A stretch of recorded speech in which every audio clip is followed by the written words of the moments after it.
Subscribe करें हमारे YouTube channel साधना gold को और पाएं वीडियोस सबसे पहले। बेल आइकन दबाना ना भूलें। एक सज्जन ने बड़ा अद्भुत प्रश्न कर दिया। बोले महाराज जी एक बात बताइए, हम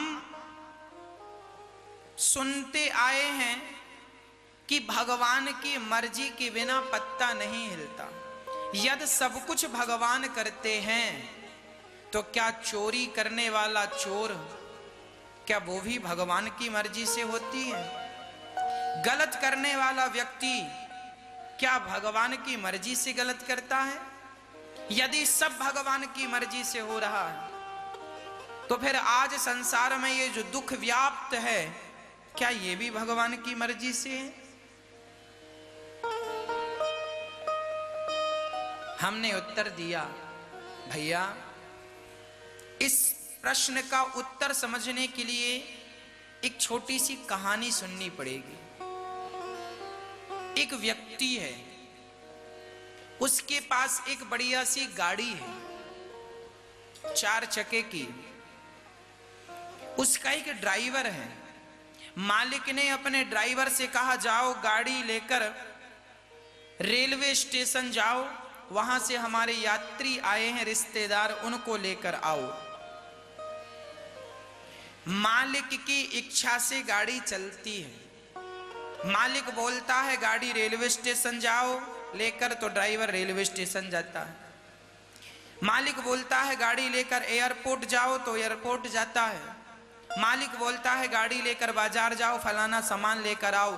गाड़ी चलती है पर मालिक की मर्जी से।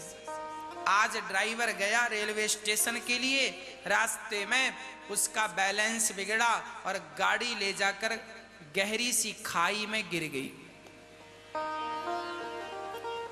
गड्ढे में गिर गई। अब बताओ, गाड़ी हमेशा मालिक की मर्जी से चलती थी।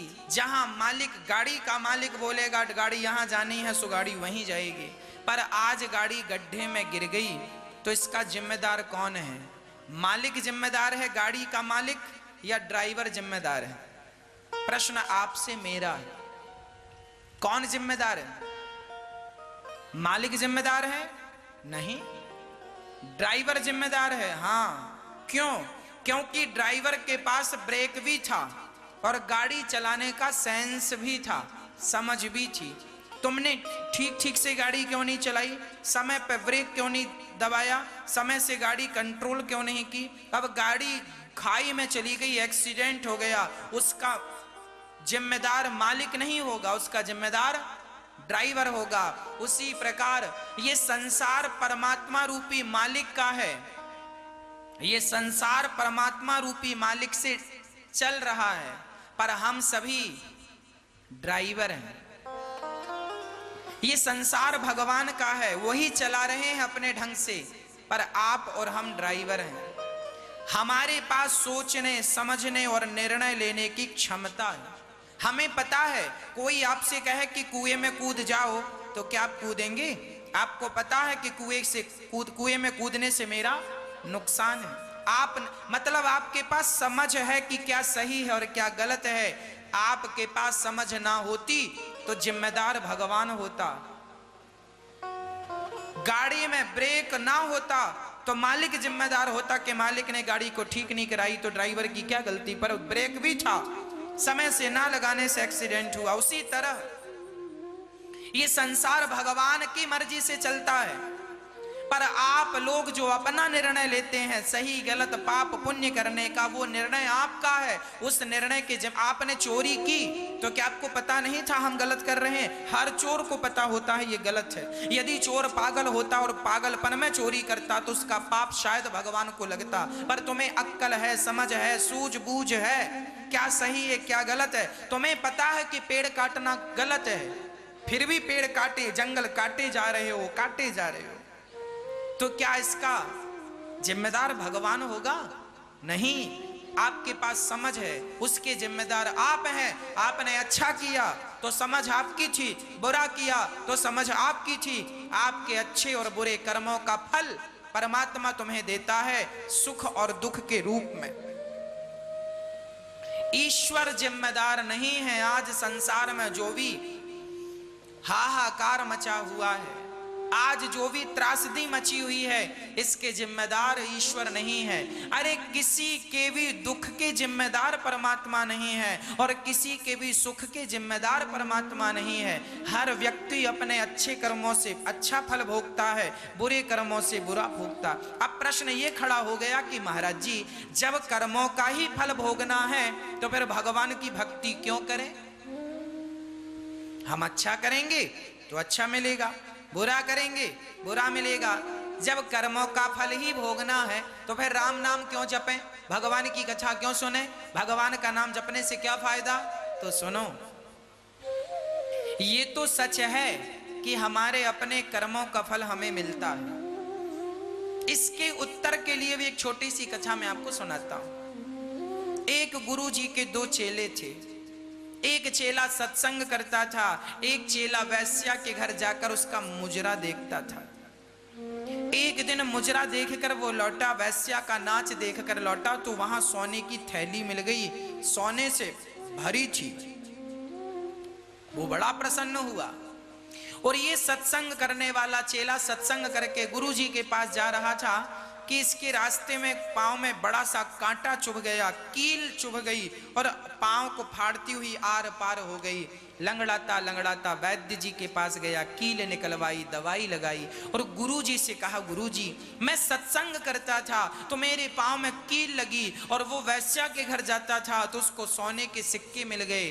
तब गुरु जी ने कहा, बेटा तुम नहीं जानते हो, तुम वर्तमान को जानते हो, तुम ना भूतकाल को जानते हो ना भविष्य को जानते हो।